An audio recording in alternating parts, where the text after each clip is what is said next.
So when I first learned about the ColdSnap machine, I thought this is cool. It's a countertop home ice cream making appliance.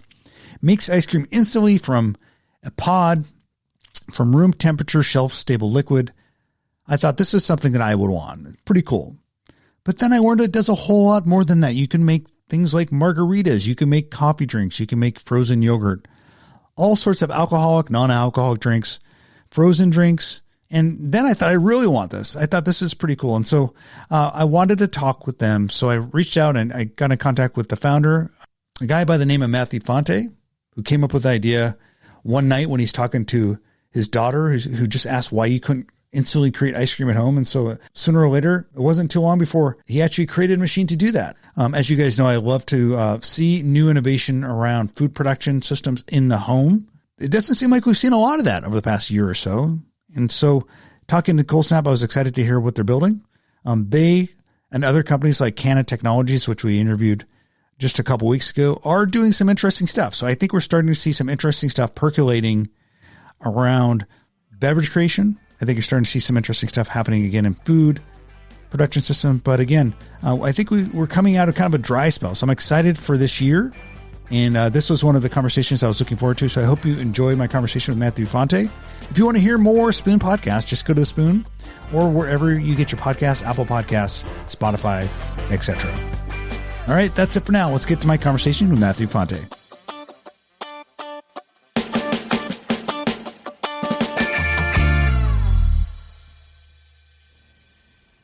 Hey, well, I'm really excited to be here with Matthew Fonte, the founder, CEO of ColdSnap.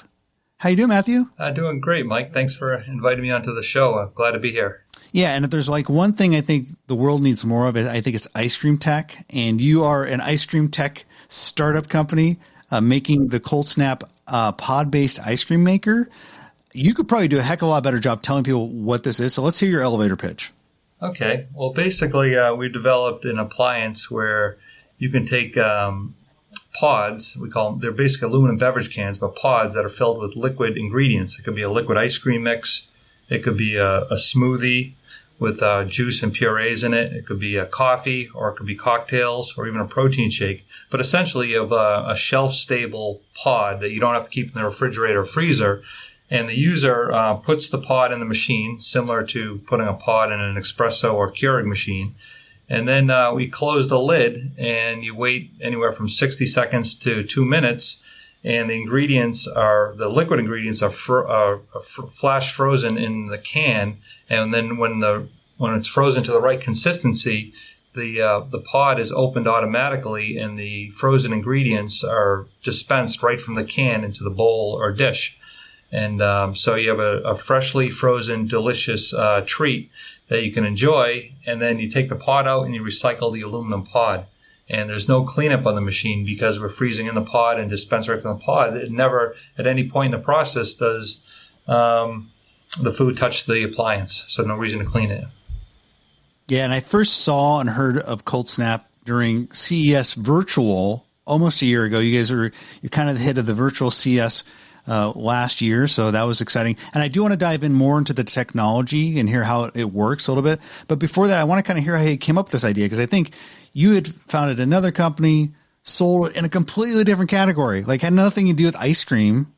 And then once you sold that, you're looking around for new ideas? Yeah, kind of. Yeah, we, our team, or a few of us anyways, we were in the orthopedic space, and we were making orthopedic devices out of nickel titanium alloy. It's a shape memory alloy, and this is a material that's typically used for stents to keep your arteries open in your heart. But we applied it to bone fracture devices where the surgeon, he or she, could stretch the implant, lock it over a fracture, unconstrain it, and that would pull the bone fragments together. The bones would remodel quicker, and the patient will heal faster. And so we sold that technology after receiving several patents and a few FDA approvals. And we stayed on for a couple of years with the acquiring company, transitioned the technology to their engineering team. And after we received, we're looking for something new to do. And my children were younger at the time. I have two daughters, and we were, reading to them at bedtime. And we decided somewhere along the line where my wife would read with the kids, and when it was my turn to put them to bed. We would invent various things. And so I gave each one of my daughters an invention journal, and every night would come up with a new idea and would, draw it and sketch it out and sign it and initial the invention. And one day, my daughters said, well, why don't we make an ice cream machine, something where we can make an ice cream machine at home. And when I explained to them that these ice cream machines exist, they said, well, why don't we have one? And I said, well, it's kind of a pain. Sometimes you have to put the bucket in the freezer for a half hour or even a few hours. You can only make one flavor. The consistency is never repeatable. You have to wait about 40 or 50 minutes for it to freeze. There's always cleanup associated with the process. It's a big ordeal. It's not really worth it. And they seemed disappointed by that response. And I said, well, if that's a pain point for you, if that's a problem, maybe that's something we should try and solve. What else could we do about it? And talking with them, this idea emerged, well, could we use a pod where we put in a machine and flash one ice cream at a time? And so we invented it that night, and we put it in our journal. And the next day I went to work, and I started asking my buddies, hey, do you think we could freeze 6 ounces of ice cream in a minute? And everybody's saying, no, I don't think so. And I said, well, I'm not sure about that, because there are ice cream machines out there that freeze a quart and a half for over 40 minutes. And if you break that down on a per ounce basis, it seems like we should be able to do 6 ounces in a minute. And so it turns out I went to a friend who does computational fluid dynamic modeling, and he was able to put in the specific heat of the dairy and figure out how many watts we can extract from the wall in the kitchen. And after doing his modeling, he says, yeah, we could freeze 6 ounces of ice cream in 45 seconds. It's possible. So armed with that knowledge, I said, okay, well, let's give it a try. I wasn't sure how we're going to be able to do it, but I knew it was possible. And so your daughter, essentially, one of your daughters came up with the germ, the seed of the idea. So hopefully she gets free ice cream for life. Maybe some stock options at this point. Yeah, I think both. Let's talk about how this works, right? So what is the technology? Are you using nitrogen? How are you flash freezing? Well, we're using a similar technology that's found in the refrigerator and freezer of your home, where you have a compressor, condenser, and evaporator. We're just harnessing all the cold in the evaporator, and when you put the pod in the machine, the evaporator is like a clamshell, and it squeezes tightly against the can. And the refrigerant enters the evaporator in a two-phase state. It's half liquid, half gas. And as that refrigerant makes its way through these microchannels around the circumference of the evaporator, the shelf-stable pod, which is ambient temperature, is hot enough that it causes the refrigerant to boil. And as that liquid turns to gas and evaporates, it actually extracts heat from the pod. And the absence of that heat is what makes it freeze. And while we're doing that, we have an impeller inside the can that's rotating and mixing and churning the ice cream to give it the right consistency while we're drawing air into the can. So it's a compressor, condenser technology. We just repurposed it and harnessing it to use all that refrigerating in one local area around the can. So you had this hydrofluid engineer or whatever his specialty is in, look at this, say you could do it in 45 seconds. And that was like what, circa 2018, you were kind of investigating this idea about that time? Yeah, that's right. And so from there, 3 years later, you're showing a virtual CS in January 2021. What were the steps? I mean, did you have someone put together like a prototype in a year? What was the intermediate steps? Well, initially, I built something in my garage that showed I could flash freeze ice cream in a pod. And from there, I said, okay, well, this is possible.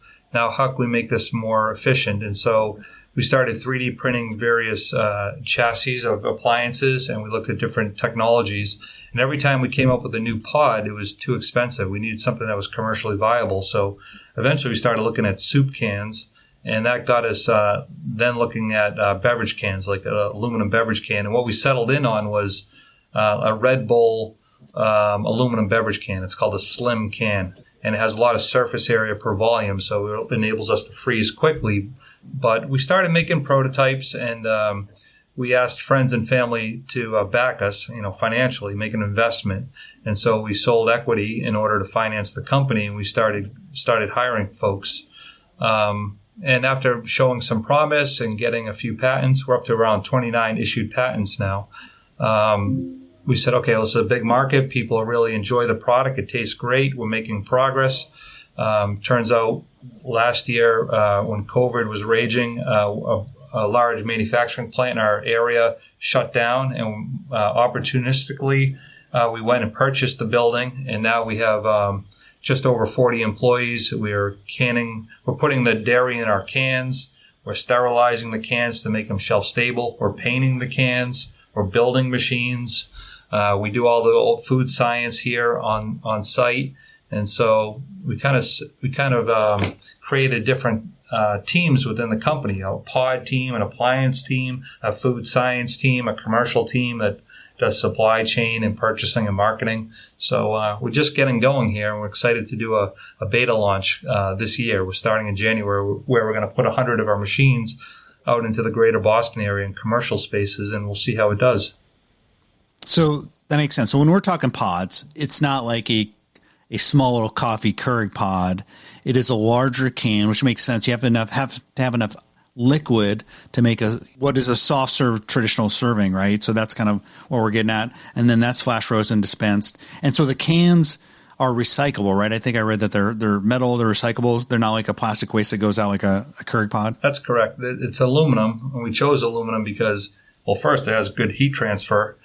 So we can flash freeze through the wall quickly, but more importantly, it's 100% recyclable. So these aluminum cans can be recycled infinite amount of times over and over again. So, yeah. And then they're available. So they don't cost much. They're available and 100% recyclable, and they're good with heat transfer. So that's what we chose for our package. So it sounds like you're being fairly savvy in terms of like you're not recreating the wheel. You didn't go out and create an entirely new packaging system. You're using traditional Red Bull style aluminum cans. You swooped in and got a production facility. So that sounds like that was fairly cost efficient. And for a friends and family kind of raise, you're building an entire ecosystem, like the consumable, the packaging, as well as the hardware. And you guys haven't raised any venture capital at this point. That's correct. Yep. We've been doing it. We're self-funded in terms of friends and family.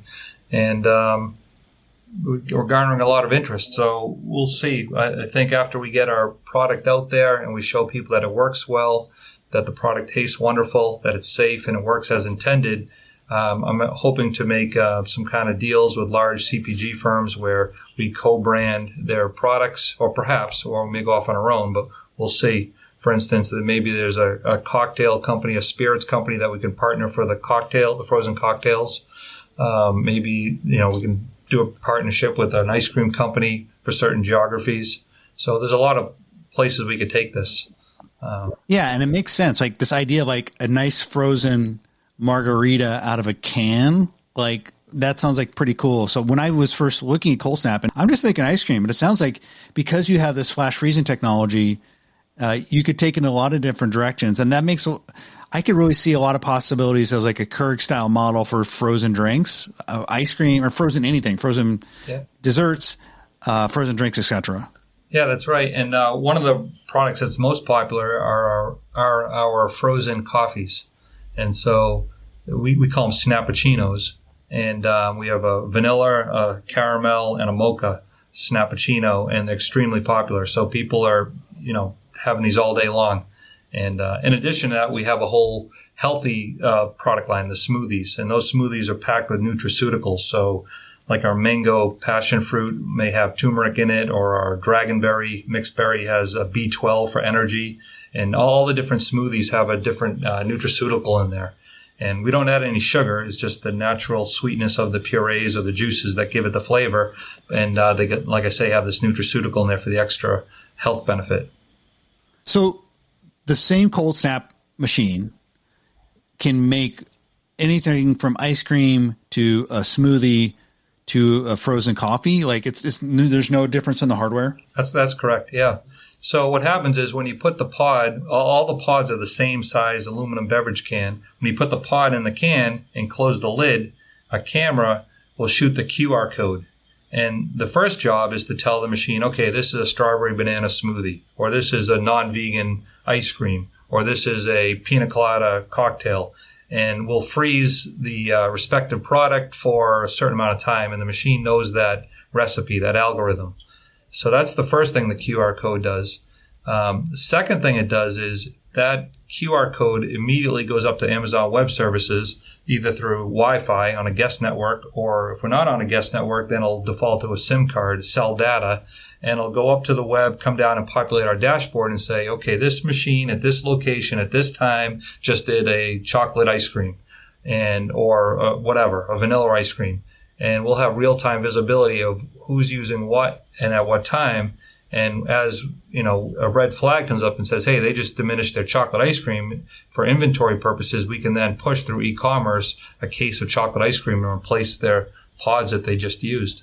When I think of kind of a drink making ecosystem, I can't help but think of Juicero a little bit, right? And Juicero, I think, shed a dark shadow on the connected kitchen to a certain degree because they had so many things go wrong in such a high profile way. But there was a lot of cost that they put into it. And part of the problem with their system was they did a lot of things right, but a part of the problem with what they did wrong was they had basically a ticking clock. From once you packaged in the fresh ingredients into those pods, they had to be consumed within 2 weeks or they're gone. The beauty of this system is it's shelf stable. I imagine it could sit on a store shelf or in your garage for a year, and then you can make ice cream because, like you said, it's shelf stable. It is not fresh ingredients, which I think is just a huge part of the equation. Yeah, that's right. These pods are, as long as you don't break that hermetic seal, meaning you don't allow oxygen into that can, you don't crack the lid, then they'll sit in the shelf for a year or longer. We're doing sensory testing now where we check smell, odor, taste, pH level, color, texture to see if anything changes in the pod while it sits on the shelf. And we're about 5 or 6 months out. Initially, some of the chocolate pods were actually getting thicker over time. And turns out chocolate has a lot of fiber in it and it was absorbing the water in the can. And the chocolate was becoming more like pudding as we were freezing it as time went on. And we left it on the shelf, but we've now since fixed that problem. But the ingredients are initially fresh. We get it right from the dairy. We're working with a dairy farm that has 800 cows, and the milk and the cream comes in, and we homogenize it and put it in the can immediately, and then it's sealed. And so when we actually create the ice cream, we flash freeze it, and it tastes very fresh because it hasn't been exposed to air ever. It's going right from the cow essentially to the can almost, and then it's kept hermetically sealed and it's not exposed to oxygen, and so it's not tainted over time. And one thing I might mention is the way we're removing the ice that builds up in the inner diameter of the can and churning and mixing it, we're getting a very small ice crystal size. And what that means to the consumer is that it's very smooth. So when you taste our ice cream, it's very thick, creamy, and dense. And so we actually went to an ice cream laboratory at the University of Wisconsin, and we worked with the professor there. We measured the ice crystal size, and we compared our ice crystal size. What we did is we took Haagen-Dazs, we measured the ice crystal size, and then we melted down the Haagen-Dazs into liquid form, put it in our can, and refroze it, and then measured it. And our ice crystals were 40 to 50% smaller. And what that means is a very smooth texture on your tongue when you're enjoying your ice cream.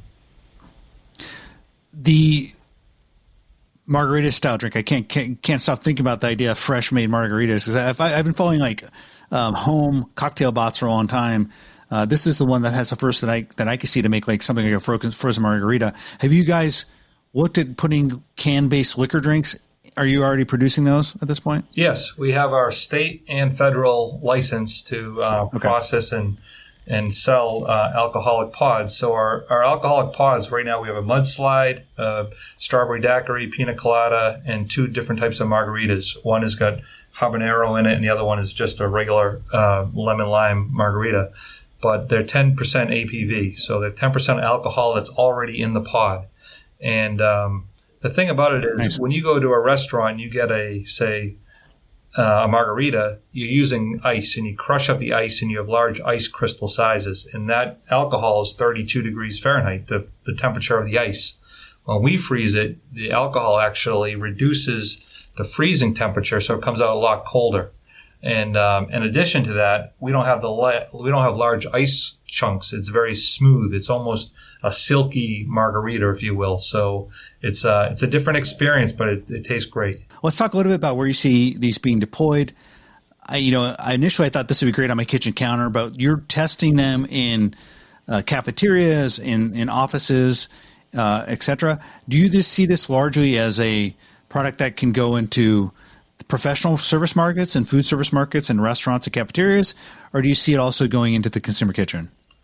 The short answer is both, but initially we're going to start in commercial settings, mainly because our machine is getting a little bit larger than we wanted it to be, so we're concerned about it fitting in the kitchen at home, and secondly, it's a little bit more expensive than we want it to be. Over time, we know how to get the cost out of it, but right now we're concentrating on making a machine that works reliably, and we don't have any problems with it. After we have our legs underneath us, everything's stable, then we'll look to take costs out, and we have plenty of ideas on how to do that. So initially, we're going to be going into large offices, manufacturing break rooms, WeWork type spaces, car dealerships, cafeterias, and maybe private high schools, lounges at hotels, small bars and cafes, coffee shops, places like that where there's a lot of traffic. We can learn a lot. People can see it, experience it. And then in the meantime, we'll be designing a larger machine that has a larger compressor with multiple heads, and we'll be able to freeze 3 or 4 ice creams at a time, all within a minute, and no cleaning. And then while that's going on, we'll also be looking at a smaller, more affordable machine for the home market. So you're looking at going up into maybe a higher volume machine that maybe be for restaurants, and then also kind of a lower cost, smaller footprint machine that go into consumer kitchens. That makes a lot of sense. I do think there's a lot of possibilities here for a CPG consumable business. I can imagine how, just throwing out, making up names there, but AB InBev to Tillamook ice cream or whoever might see this as a way to create a consumable business and reach new audiences. I mean, are those the type of companies that are reaching out to you? Yes, we started conversations with these type of companies, and some of these large companies are interested in the States, which is great. Other large companies, we've had several meetings where they're interested in this in places like Sub-Sahara, Caribbean, China, areas where the cold supply chain isn't as robust or doesn't exist at all. So, for instance, in China, their ice cream market is as large as the United States, but they have 25% the amount of refrigeration per capita in China than we do here in the States. So if you could actually circumvent the cold supply chain and give them shelf-stable pods that they can freeze their ice cream on demand, they can reach the masses there and grow that market 4x. And in addition to that, we haven't talked about this yet, but the environmental play. Instead of keeping ice cream frozen in the factory, shipping in a truck and keeping it frozen at the grocery store or depot, then the grocery store, and then rushing it home and keeping it frozen in your freezer at home, here we just flash freezing when we need it. So the environmental play, we can cut down on the carbon emissions associated with making ice cream by anywhere from 35% to 75%. Yeah, I hadn't even thought about that. I mean, most places you go into that have ice cream, they have a big freezer, or if it's a convenience store, they have like kind of one of those small kind of bend down and get in, grab your client out. But that's a lot of energy, and just this idea of like being able to allow people at retail or other spaces to serve ice cream where they don't have this big refrigeration. That sounds like a potentially interesting opportunity. Yeah, definitely. We could help reduce carbon emissions for those people that want to enjoy ice cream, to put all that cost and energy into keeping ice cream frozen. And we can bring it to places where you can't have ice cream today because the cold chain doesn't allow it. It doesn't exist. So what's the timeline? When can I expect to get ice cream? First in Massachusetts, when will these 100 machines be out? And then when can I expect in Washington State or Seattle to maybe try some ColdSnap served up ice cream? So we're putting 100 machines in the Boston area, and we're starting in January. And over the next 6, 8, 10 months, we'll see how these machines do. If we run into problems, we'll pull back and we'll fix them, and we'll learn from this experience. But our plan is to sell 1,000 machines at the end of 2022, and then do a real large commercial launch, say nationally, in 2023. And is the manufacturing going to be in this facility, or is that more for the consumables? And you're going to at some point work with a contract manufacturer? Yes, we are building machines in our factory here, but you're right, we're more concentrated on filling pods in our factory here. In the meantime, we have a contract manufacturer overseas that we're getting in waves of machines, and we have a very detailed protocol where we're doing life cycle testing, making sure that we're basically planning that our machine can do at least 50 pods a day for 7 years. And we don't want to put out a machine and find out that it breaks in year 3 and have a recall. So we're putting all the components of the machine through its paces and do this life cycle testing now to ensure that we have a robust system that isn't going to give us problems after we launch. And so we're taking our time to do it properly and vet out any potential bugs. So we know people want this now. That's crystal clear. We have tens of thousands of emails from people all over the world saying they want this. We know that. We just want to make sure that the machine we put out there behaves like it should. All right. Well, I'm excited. Hopefully I'll make it to Boston this year and find a place to get myself some ice cream. And I'm a habanero margarita, by the way, which is a fantastic idea. I'm glad you're doing that. I love spicy drinks. But Matthew Fonte with ColdSnap, thank you so much for spending time with me. Hey, Mike, it's a real pleasure, and you're welcome here anytime. It would be a lot of fun to walk you around our factory, have you meet the team, and certainly try all our products. So I look forward to that happening. Awesome. Thanks. Yep. Thank you, Mike. So you want one? I know you do. I want one as well. So I thought this was a fun conversation. I learned a lot about what they're building, the business model. It seems like once this thing is ready to go, it could be a potential hit. I was a little bit disappointed it's not going into the home yet. They're going to start with the professional version, the pro, then maybe doing the home version, a smaller reduced version over time. You know, I mentioned to Matthew the problems that Juicero had, and there was so many problems with it, but also like there was some brilliance behind Juicero. And one of the things that people don't know is Juicero actually had their version 2 ready to go. They had it completely built, ready for manufacturing. And then the article in Bloomberg was published and the company is essentially done. The VCs backed out.